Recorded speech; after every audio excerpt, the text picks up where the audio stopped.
So I have a new favorite doctor on here. They go by Gen Z Attending, and they describe so effectively so many things that I find to be true about being a younger millennial. I was born in 95, or Gen Z attending in the modern age. And one of the things they mentioned is that patients don't inherently need to or often trust you just because you have MD or DO or whatever after your name. And they have 3 tenets of building trust with patients that I find correlates with emergency medicine as well.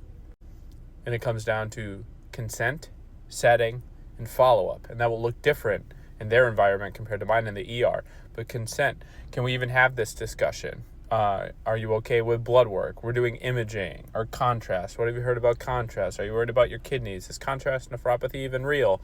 That's a different video. If we're doing a procedure, am I the best person to do it? Do you want an advocate in the room? In the setting, are we in a hallway? Are you behind a curtain? Are you half naked? Do you have a spouse or a healthcare proxy? Do you want someone on the phone? Do you want me to talk with someone on FaceTime?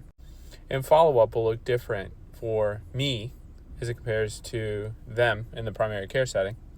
But oftentimes in emergency medicine, you're so busy that it's kind of like, here's the plan, see it when the plan is done, and you'll either get admitted or discharged. But usually I will prime a patient for a couple likely results of the workup. Be like, hey, we're getting a scan. It's either going to say appendicitis or not. That's what we're worried about. There's some other things there. Is it a kidney stone? Is it a different kind of infection? Is it musculoskeletal? Is it mesenteric ischemia? All these things. And I tend to not go through a full differential with a patient because I don't think that's effective. Be like, hey, here's some common things. I'm checking for some uncommon things. Here's what I'm worried about. Are you worried about the same thing? Are we on the same page? Great.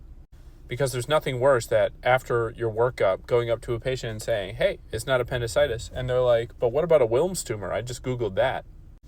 And it can be frustrating in the moment, like, this patient is Googling instead of talking to me. I'm not there at bedside, so it doesn't really make sense for me to expect a patient not to Google things when they're just sitting in an ER by themselves. But anyway, I'll link Gen Z Attending in the dibbly-doo down there. I think you should really give them a follow. I really like how they describe different things and developing rapport with patients in just like a reasonable, person-centered way.